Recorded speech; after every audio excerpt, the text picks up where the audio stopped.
A $1,000 grilled cheese sandwich. Not gonna lie, views have been low, so it's time to go Mr. Beast on this thing.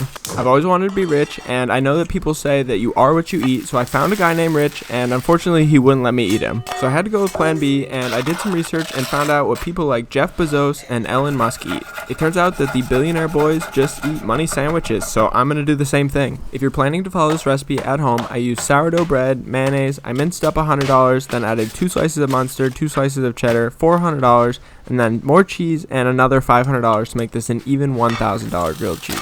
You eat one of these and I guarantee you'll be naming your kids after calculator functions and building wiener-shaped rockets to fly to the moon. But that's enough talking. I think it's time for me to eat this sandwich so I can get into that money-making mindset. I took the first bite and immediately this tasted disgusting. And the worst part is because it's a $1,000 grilled cheese sandwich, I do feel obligated to eat this entire thing. I think it's safe to say that I will be yet again crying myself to sleep, wondering why I make such bad financial decisions. Make a bacon grilled cheese with no bread? Yeah, I can do that. I think the solution here is pretty obvious. We're gonna make bread using bacon. I used 4 pieces of bacon, weaved them together into a bacon bread slice. And obviously because we're making a sandwich, I did that twice. I just realized that rhymed. Pretty nice. Before you make this sandwich, you better call your cardiologist and get a written letter of approval. And since we're using this bacon as our slices of bread, it's really important that it's flat in the end product. So I put a pan on it while it was cooking to ensure that it stayed flat rather than folding up like bacon usually does. Once the bacon was crispy on the outside, I added a slice of Munster and a slice of cheddar and then added our bacon bread back on top. I'm willing to bet you can smell this sandwich through your screen. This might be the best smelling sandwich I have ever made. And this might also be the internet's first bacon bread sandwich with a glorious cheese pull. I don't know about you guys, but I'm really impressed with how this turned out. I did not expect it to go this well.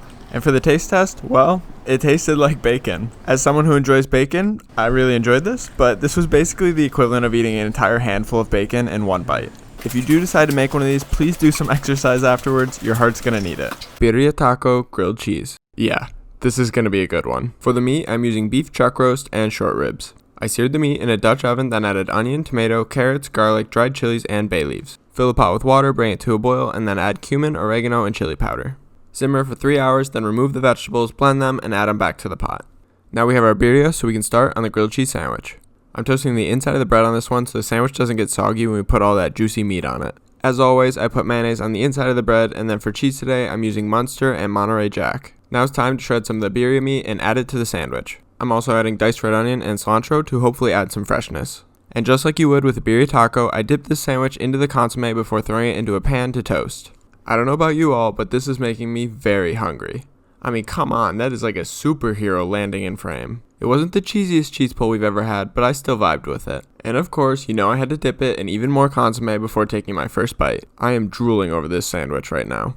I've had a lot of really good grilled cheeses in my life, and I can say with confidence that this is definitely in the top 5 I have ever had. I'm a really tough critic when it comes to grilled cheese sandwiches, and I'm still going to give this a 9.8 out of 10. It was a bit of a lengthy process for a grilled cheese sandwich, but I will definitely be doing this one again. Blend up a grilled cheese and use that as filling for another grilled cheese? Yeah, I can do that. I feel like you guys have watched me make a grilled cheese sandwich about 100 times at this point, so I'm actually going to give you a fun fact while you watch me make this first sandwich.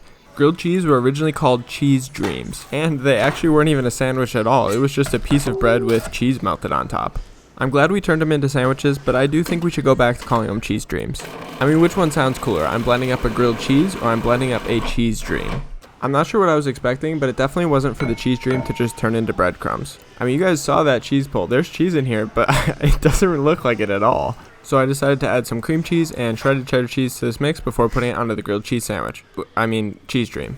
Then I toasted the cheese dream in a pan until it was nice and golden brown, cut it open, and not a good cheese pull. It's kind of pathetic. And that's definitely not the most appetizing cross-section we've ever had, so let's see how this one's going to taste. This is probably going to be a shocker to you, but this tasted a lot just like a regular cheese dream.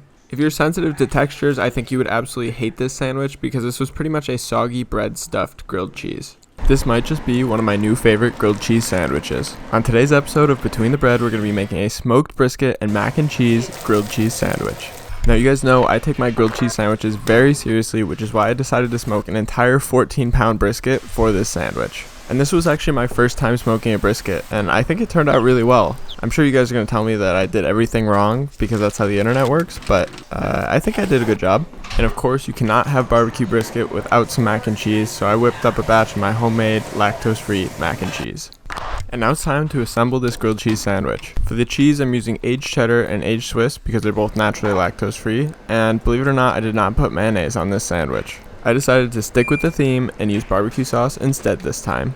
And once I got the mac and cheese and brisket on the sandwich, this thing was thick. And I wish you guys could smell through the screen because this sandwich smelled so good while it was cooking.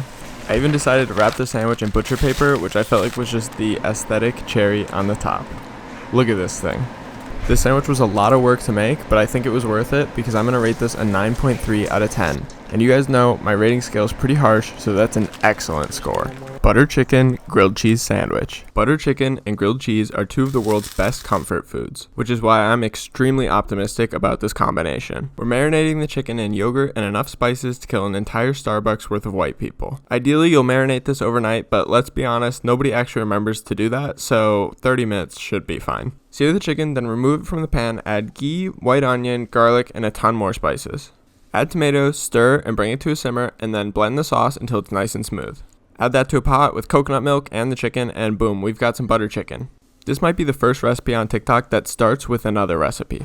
Now for the grilled cheese, we are toasting the inside of the bread to make the sandwich a little bit crustier, then adding mayonnaise, 3 slices of Munster, and 2 slices of cheddar. Then add some of the leftover butter chicken and close the sandwich up. Toast the sandwich, melt the cheese, cut it open, and cheese pull. And it's a good one. Add some fresh cilantro, then close the sandwich up again and dip it in extra butter chicken sauce. Wow, that's a 10. The sandwich had a little bit of spice to it. It had an amazing roasted smoky flavor from the chicken.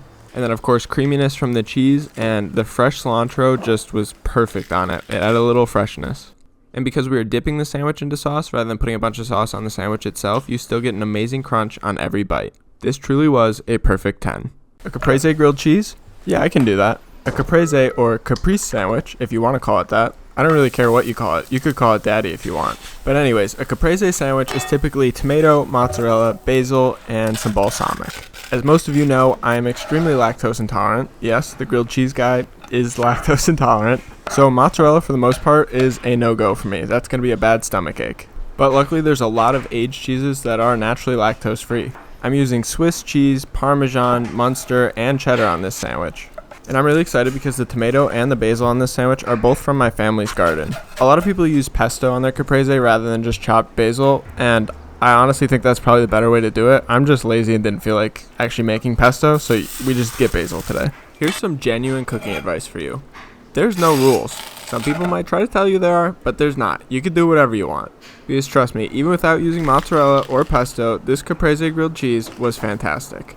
The balsamic gives a sweet, tangy flavor that honestly would work really well on pretty much any grilled cheese. And of course, the tomato and basil are a great combo that make this sandwich taste like summer. Today we are on a mission to make a chicken bacon ranch grilled cheese sandwich. This is going to be a good one. Our first objective is to season the chicken like we aren't whiter than a hotel bed sheet. No, salt and pepper do not count as seasoning. Objective 2 is to sear the chicken over a high heat so that it gets a beautiful crust on the outside of it, and then finish it over a low heat so it's still nice and juicy. Objective 3 is bacon, and everybody knows that crunchy bacon is better than chewy bacon. Objective 4 is ranch. I'm lactose intolerant and can't eat the store-bought stuff without getting a stomach ache, so I made my own lactose-free version, and it's even better than what you can buy from the store. Objective 5 is to assemble the sandwich with a ton of chicken, bacon, ranch, and of course, cheese. And if you're feeling a little frisky, you can go ahead and throw some jalapenos on there.